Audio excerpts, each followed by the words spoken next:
नमस्कार दोस्तों, welcome to V plus online service. दोस्तों, आज हम बात करने वाले हैं प्रधानमंत्री आवास योजना 2.0 की। इसकी कंप्लीट प्रोसेस समझेंगे, कैसे आप ऑनलाइन अप्लाई कर पाएंगे और 2.0 और जो लास्ट योजना थी 1.0 उसमें क्या डिफरेंस है। तो दोस्तों, सबसे मेजर डिफरेंस ये है कि जो सब्सिडी अमाउंट है वो 1.5 लाख से बढ़ा करके 2.5 लाख कर दिया गया है। इस फॉर्म को आप कैसे भर पाएंगे इसे समझेंगे, और बीच में जो टेक्निकल टर्म्स हैं या पीएम आवास योजना में जो 3 स्कीमें हैं उसमें से कौन सी स्कीम आपके लिए सुटेबल रहेगी। ऐसा ना हो कि आप किसी और स्कीम में फॉर्म पुटअप कर दें अपना, तो उसे अच्छे से समझेंगे। चलिए, अप्लाई करने के लिए यहाँ पर लिखा हुआ है अप्लाई फॉर PMJU 2.0, इस पर क्लिक करेंगे। यहाँ पर दोस्तों आपको कुछ इंस्ट्रक्शन दिखाई दे रहे हैं। ये इंस्ट्रक्शन आपके लिए बहुत फ़ायदेमंद है। आगे चल के जब आप फॉर्म भरेंगे, आगे अपना फॉर्म स्टार्ट करने से पहले आपको इन इंस्ट्रक्शन को बहुत अच्छे से समझ लेना ज़रूरी है। ज़्यादातर लोग बिना इंस्ट्रक्शन पढ़े ही यहाँ पर क्लिक टू प्रोसीड कर देते हैं। जिनको आता है तो उनके लिए कोई दिक्कत नहीं, लेकिन जिन्हें नहीं पता है कि स्कीम क्या होती है, कौन सी स्कीम सेलेक्ट करना है, यहाँ पर आप देख सकते हैं यहाँ पर BLC, AHP, AR और ISS ऐसी 4 स्कीमें यहाँ पर दी हुई हैं। इन चारों स्कीम में से आप किस स्कीम के लिए एलिजिबल हैं, ये सबसे इंपॉर्टेंट होता है। तो चलिए, जब हम यहाँ पर आगे बढ़ेंगे तब मैं आपको चारों स्कीमों के बारे में बताऊँगा। अभी आपको नीचे आ जाना है और यहाँ पर क्लिक टू प्रोसीड बटन पर क्लिक करना है। दोस्तों, यहाँ पर क्या क्या डॉक्यूमेंट आपको लगने वाले हैं उनकी जानकारी दी हुई है। इंग्लिश और हिंदी दोनों फॉर्मेट में यहाँ पर लिखा हुआ है कि आपको डॉक्यूमेंट कौन कौन से लगने वाले हैं। तो सबसे इम्पोर्टेंट है कि आपकी फैमिली में जितने भी सदस्य हैं उन सभी के आधार कार्ड लगेंगे, और जिसके नाम से आप अप्लाई कर रहे हैं उसका बैंक अकाउंट IFSC कोड सहित यहाँ पर लगेगा। अगर जाति प्रमाण पत्र है आपके पास तो वो भी लगेगा, आय प्रमाण पत्र, और साथ ही भूमि से संबंधित दस्तावेज आपके लगेंगे। भूमि से संबंधित दस्तावेज बहुत ही इंपॉर्टेंट है। उसमें कच्चा मकान लिखा हुआ है या कैसा खाली प्लॉट लिखा हुआ है, ये बहुत इंपॉर्टेंट होता है। मैंने एक सेपरेट वीडियो बनाया हुआ है दस्तावेज और चारों स्कीमों से रिलेटेड, उसे आप लोग ज़रूर देखें तो आपको बिल्कुल क्लियर हो जाएगा, ताकि आप जहाँ भी जाएँ फॉर्म भराते समय आप क्लियरली पहले ही मेंशन कर दें कि आपको कैसा फॉर्म भरवाना है। तो चलिए, अभी आप यहाँ पर प्रोसीड बटन पर क्लिक करेंगे और प्रोसीड करेंगे। अब यहाँ पर आपकी हाउस होल्ड जो इनकम है उसे आपको यहाँ पर पुटअप करना है। जितनी भी इनकम आपकी है आय प्रमाण पत्र के हिसाब से आपको यहाँ पर आय प्रमाण पत्र सबमिट करना होगा। यहाँ पर आय प्रमाण पत्र के हिसाब से अपनी इनकम शो करेंगे। अब यहाँ पर सिलेक्ट मिशन कंपोनेंट लिखा हुआ है। यहाँ पर 3 स्कीमें शो हो रही हैं। यहाँ पर मैंने एक स्क्रीनशॉट लेकर के रखा है। जब हमने स्टार्ट किया था फॉर्म तो यहाँ पर ये आपको दिखाई दे रहा था, ये 4 स्कीम है। यहाँ पर 4 दिखाई दे रहे हैं स्टार्टिंग में, लेकिन जब हम फॉर्म फिलअप कर रहे हैं तो यहाँ पर 3 स्कीम आपको दिखाई दे रही हैं। पहली है BLC, AHP और थर्ड है ISS। तो दोस्तों, मैं शॉर्ट में जल्दी से आपको बता दूं ये BLC, AHP और ISS क्या है। BLC वो व्यक्ति सिलेक्ट करेंगे या वो एप्लीकेंट सिलेक्ट करेंगे जिनके पास कच्चा मकान है, ज़मीन है, कच्चा मकान है, और उनको पक्का बनाने के लिए प्रधानमंत्री आवास लोन की ज़रूरत है, या प्रधानमंत्री आवास की जो बेनिफिशरी है जो 2.5 लाख तक की मदद है उसकी ज़रूरत है। जिनके पास खुद का कच्चा मकान है वो लोग BLC सिलेक्ट करेंगे। बहुत अच्छे से समझ लें, BLC उनको सिलेक्ट करना है जिनके पास कच्चा मकान है या तो फिर कम से कम एक प्लॉट है जिस पे वो घर बनाना चाहते हैं।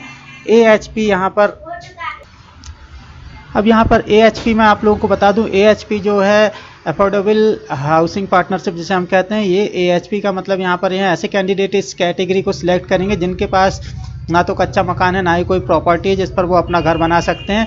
तो यहाँ पर वो जो गवर्नमेंट की तरफ से जो बनाए जाते हैं स्कीम के तहत, जो भी बिल्डिंग्स बनाई जाती हैं JDA की, या जो भी आपके कंपोनेंट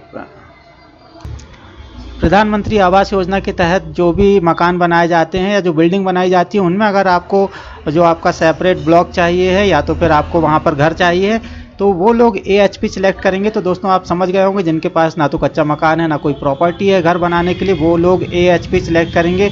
और फाइनली ISS का मतलब यहाँ पर ये है कि जो इंटरेस्ट लगता है, इंटरेस्ट सब्सिडी सिस्टम, जिनको इंटरेस्ट लगता है होम लोन में, जो लोग होम लोन लेना चाहते हैं और अपना इंटरेस्ट नहीं चुका सकते हैं, सॉरी दोस्तों, मिस्टेक से मैंने बोला इंटरेस्ट नहीं चुका सकते हैं, जो लोग सिर्फ अपना इंटरेस्ट पर सब्सिडी लेना चाहते हैं, अच्छा बड़ा घर लेना चाहते हैं और उस पर इंटरेस्ट में सब्सिडी चाहते हैं 2.5 लाख तक की, तो वो लोग ISS यहाँ पर सिलेक्ट कर सकते हैं।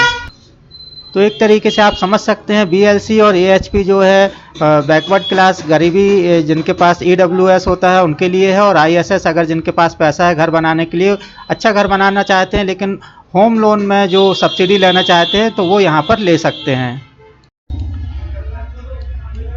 तो दोस्तों यहाँ पर मैं एक चीज़ और बता दूं, जो लोग BLC का ऑप्शन यहाँ पर सिलेक्ट करेंगे उनके पास जो टैक्स रसीद होगी या फिर ज़मीन से संबंधित जो कागज़ होंगे, जिन्हें कि अगले वीडियो में आप लोगों को बताऊंगा कि कैसे अपलोड करना है, तो वहाँ पर आपको ये जो है टैक्स रसीद या तो फिर ज़मीन से संबंधित कागज़ अपलोड करने होंगे। लेकिन उन दस्तावेज़ों में साफ साफ क्लियरली मेंशन होना चाहिए कि वो RCC या पक्का मकान नहीं है वहाँ पर, तभी आपका लोन पास होगा। अदरवाइज़ ये आपका जो फॉर्म है रिजेक्ट हो जाएगा। इसलिए आप लोगों को बहुत केयरफुली फॉर्म भरने से पहले जो दस्तावेज हैं बहुत अच्छे से कंप्लीट कर लेने हैं, और जैसा मैं बता रहा हूँ बिल्कुल एज इट इज़ आपको वैसा फॉर्म फिलअप करवाना है। यहाँ पर BLC में जो भी लोग सिलेक्ट करेंगे उनको अपने जो प्रॉपर्टी टैक्स की रसीद है उसमें RCC ना हो करके कच्चा करवा लेना है। अगर बाई मिस्टेक उनके में ऐसा RCC लिख गया है या पक्का मकान लिख गया है तो उनके लिए मैंने ये बहुत अच्छे से बता दिया, क्योंकि बहुत से लोगों में ये दिक्कत जा रही है, उनके आवेदन जो है रिजेक्ट हो रहे हैं। अब यहाँ पर दूसरी चीज़ ये है कि पक्का हाउसिंग आपका यहाँ सेकंड नंबर का जो पोर्शन आप देख रहे हैं, यहाँ पर आपके पास कोई पक्का मकान इंडिया में और दूसरी जगह कहीं नहीं होना चाहिए। जहाँ पर आप मकान बनवाना चाहते हैं BLC स्कीम के तहत, तो आपके उससे पहले आपके पास कोई भी पक्का मकान नहीं होगा, तभी आपको इस योजना का लाभ मिलेगा। और थर्ड ये है कि आपके पास आपने कोई भी पिछले 20 सालों में आपने गवर्नमेंट की किसी भी हाउसिंग स्कीम का फ़ायदा ना उठाया हो, आपको किसी भी हाउसिंग स्कीम का बेनिफिट ना मिला हो गवर्नमेंट की पिछले 20 साल में, वही लोग इस योजना के लिए एलिजिबल है अभी आवास 2.0 के लिए।